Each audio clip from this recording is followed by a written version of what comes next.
Do you know your medicine? Weed Maps and SC Laboratories bring you an educational series on the science of clean and safe cannabis.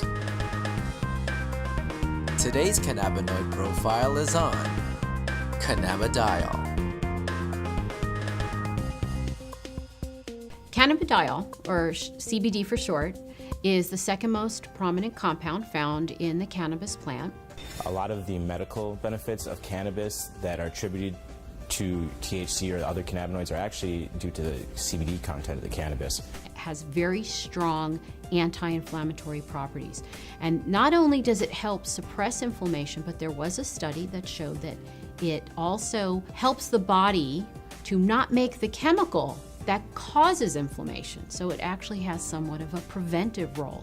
Cannabidiol has also been found to have anticonvulsant properties in that it can reduce the seizure threshold for a number of patients. I've had my own patients who have said that once they started using CBD-rich strains, they have found that they have had less episodes of their seizures. CBD is synthesized in the plant through the same pathways as THC, CBC. It starts out as geranyl pyrophosphate and aliphtolic acid.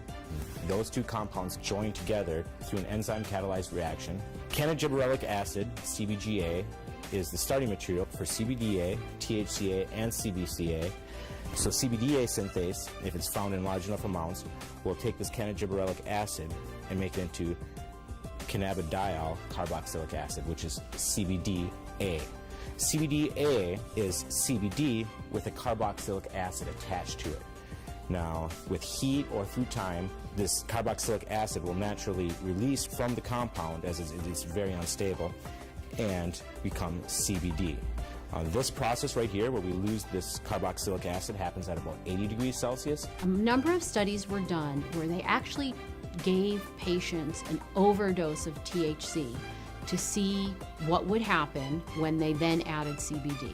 And CBD completely turned around the negative effects of an overdose of THC without changing the levels of THC in the blood.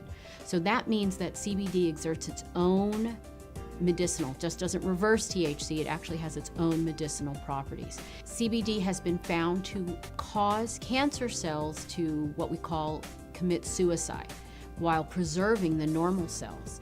And what appears to happen is it appears to bind to the receptors on the cancer cells, which then induce the cancer cell to kill itself. Cannabidiol has also been found to be what we call biphasic in terms of sleep. So at low doses, it's what we call alerting. It kind of keeps you awake. At higher doses, it can be very sedating and cause you to sleep. But what's nice about that is you can control whether or not you are alert or you're feeling tired. When I started testing cannabis about 2 or 3 years ago, we saw virtually no high CBD plants. Almost every plant we tested was high in THC, anywhere from 10% to 20% THC, with some outliers on either end. Some plants would have maybe 1% CBD at the max, 1.5% CBD at the max. Now that we've been testing for a while, we see anywhere from 8 to 15% CBD and maybe 5 or 6% THC in these strains. Some strains we get a 50-50 ratio. It can happen in all different ratios, but what it is it's a recessive gene in plants. So we have breeders have to actively go and try and breed this back into these plants and find these high THC plants that might have that high CBD gene locked away and breed them together and see what they find. And really the only way you can know if it's high CBDA is to test it. With testing and growers or breeders having access to that knowledge base, we see them coming back and reversing some of the trends of the last 30, 40, 50 years and breeding the CBD back into the plants. Now, there have been a number of studies that have looked at cannabidiol, CBD, exerting a protective property to damaged neurons. And it appears that in the studies, CBD protects the nerves by inhibiting the process by which nerves are damaged. CBD has also been shown to protect against brain injury. When patients or lab animals have had a brain injury, CBD appears to protect the brain from damage that occurred to the nerve cells. The studies have shown that it can actually fight MRSA, which is methicillin-resistant Staph aureus, a notorious bug that is resistant to a number of antibiotics. A topical application of cannabis was able to fight the infection, and the MRSA was eradicated from that infection site. SC Labs tests for CBD with a high-performance liquid chromatograph, also known as an HPLC. There's two different ways you can test for cannabinoids. It's either with an HPLC or with a GC. If you hear of someone testing with other methods, it's probably not a scientifically validated method.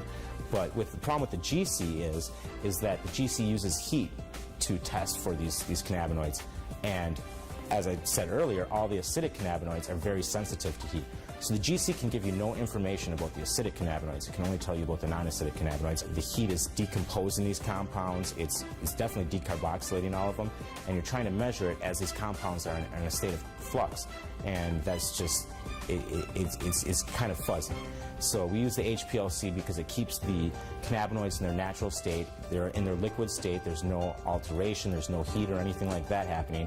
And so we get a much more accurate and a much more realistic picture of what's actually in the sample that we're testing. One of the important things for people to understand about cannabidiol is it is not psychoactive. That means it does not change your mood, your mentation, the way that THC has psychoactive properties and can actually cause what we call the high. CBD does not do that. For patients who are not interested in the THC effect but are interested in the CBD effect, this is a terrific choice for them to have.